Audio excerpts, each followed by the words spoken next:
En este video platicaremos sobre la eficiencia energética en sistemas de aire comprimido. Por razones de logística, el tema se discute en varias partes. Esta es la primera. ¡Comenzamos! En esta primera parte se discutirá sobre el entorno del aire comprimido, las definiciones básicas y el proceso de generación del aire comprimido. El aire comprimido es un dominio o un servicio dentro de una instalación. Prácticamente se utiliza en casi todas las industrias. Constituye su consumo el 15% aproximadamente del total de la energía eléctrica consumida en una industria, y su costo de producción está entre 8 a 10 veces más que el costo de la energía eléctrica.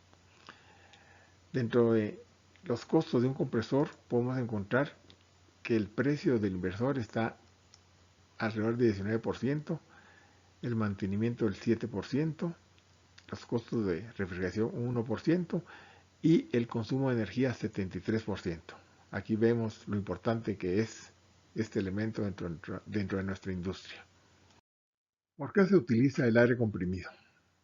Es muy seguro, no es inflamable, no contamina la atmósfera y es muy funcional para toda la industria. Así que encontramos sus usos en muchos, como limpieza, pintura, etc. Iniciando con las definiciones, definimos el aire como una mezcla incolora, inodora, insípida, de gases, principalmente oxígeno y nitrógeno.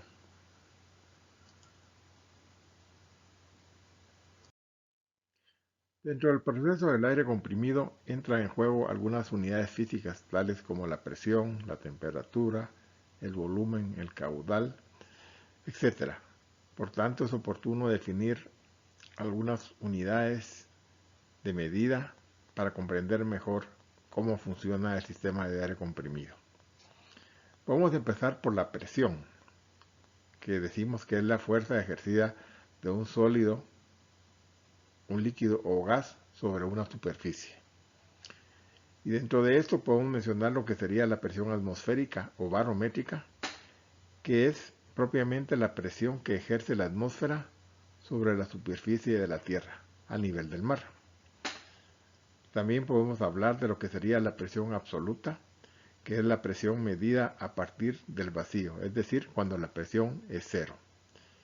Y por último, podemos mencionar lo que sería la presión relativa o manométrica, que se define como la diferencia entre la presión absoluta y la presión atmosférica.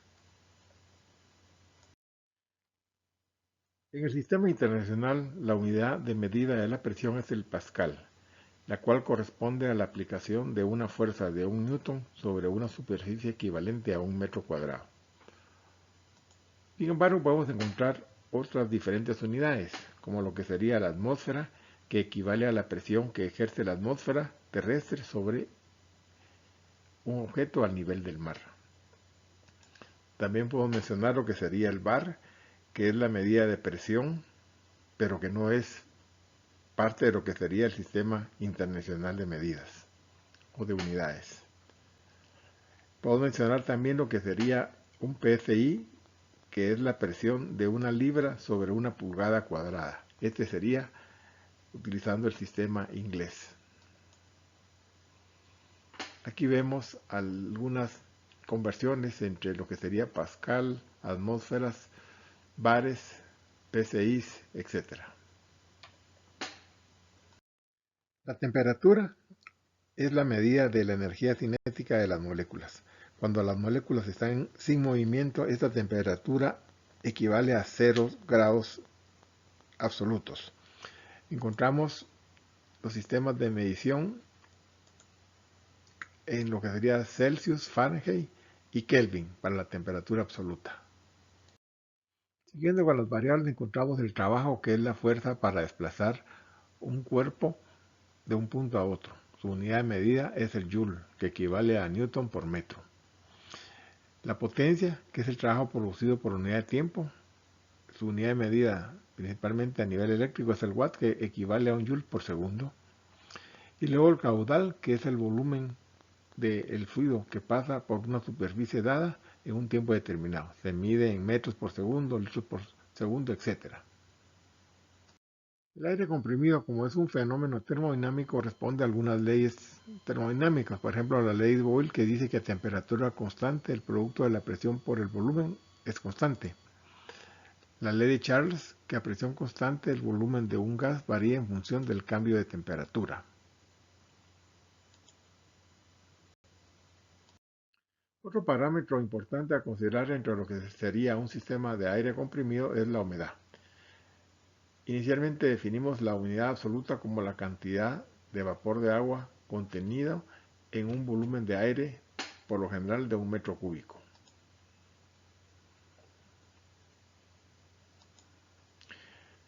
Otro concepto es la humedad relativa, la cual es la relación entre la humedad absoluta y la que se necesitaría para saturarse, es decir, cuando empieza a formarse el punto de rocío a una temperatura determinada.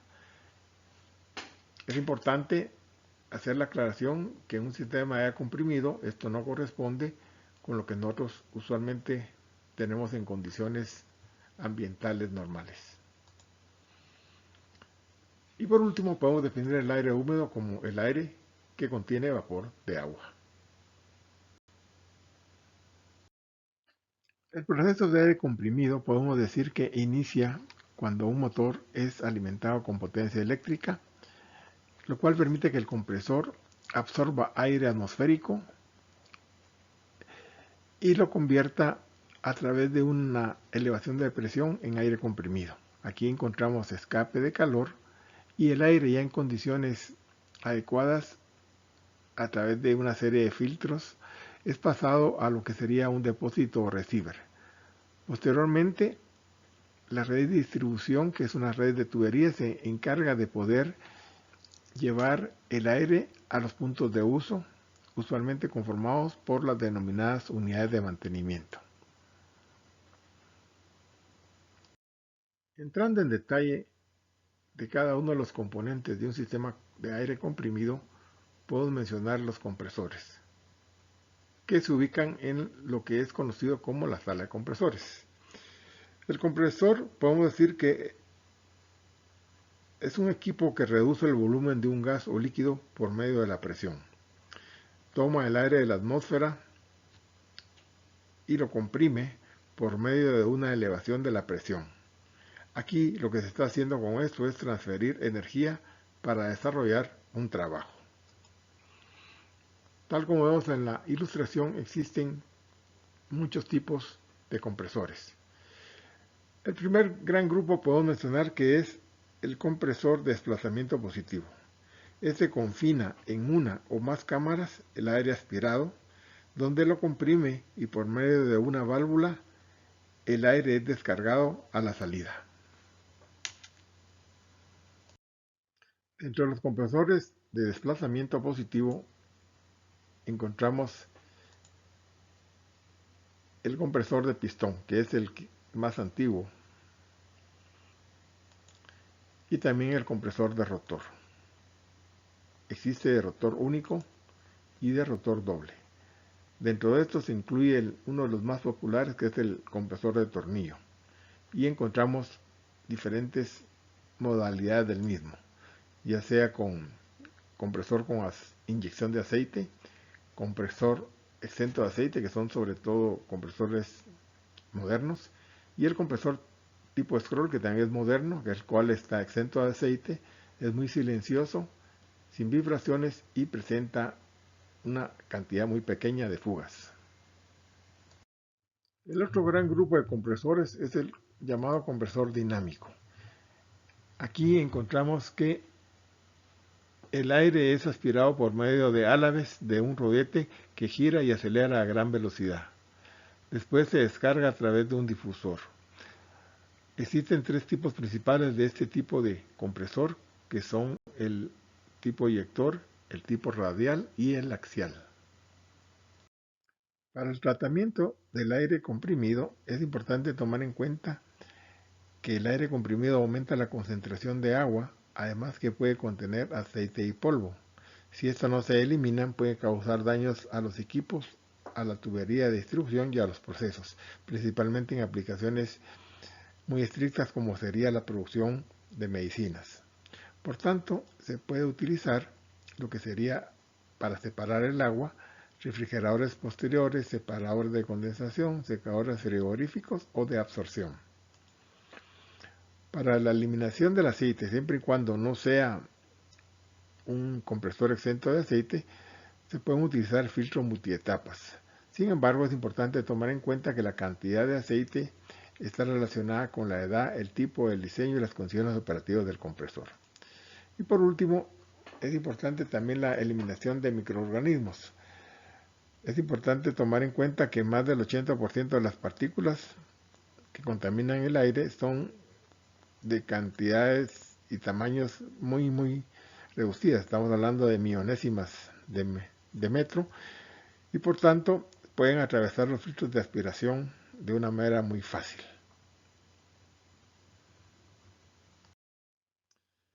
La solución es utilizar un secador y un filtro estéril, principalmente para la eliminación del aceite.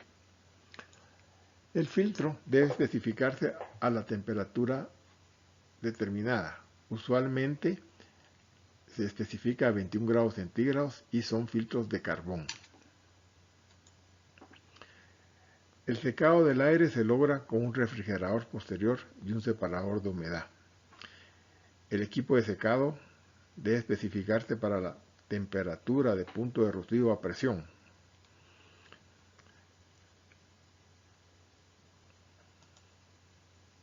Para las gotitas de aceite se utiliza un refrigerador posterior, un separador de condensación o un purgador de aire. Y para los microorganismos, estos se pueden eliminar reduciendo la humedad relativa a menos de 40%. El siguiente componente es transferir el aire tratado a uno o más depósitos, llamados receiver, como mencionamos. La capacidad del depósito va a depender por lógica del tamaño del compresor. Y si hay varios compresores, es importante establecer que el tamaño del depósito debe corresponder con el compresor de mayor tamaño. El depósito ayuda a que el funcionamiento del compresor sea más equilibrado, así como enfría y evacúa el condensado restante que puede haber quedado dentro del aire.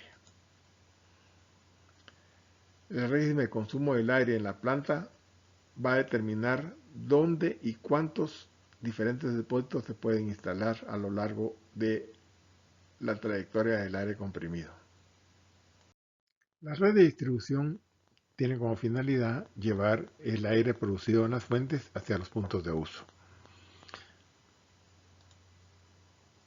Consta de una tubería vertical que usualmente es la salida del aire de los compresores. Luego se llega a una tubería de distribución que lleva los volúmenes de aire a través de canales principales o tubos principales de distribución para llegar a los puntos de la tubería de servicio, que consiste en las bajadas donde se requiere el aire comprimido, y previo a utilizarse el aire comprimido en las aplicaciones requeridas, se llega a una unidad de mantenimiento, que es un conjunto de dispositivos como el manómetro, depósitos de aceite, filtros, etc., para garantizar un tratamiento adecuado de aire desde el punto de vista secundario.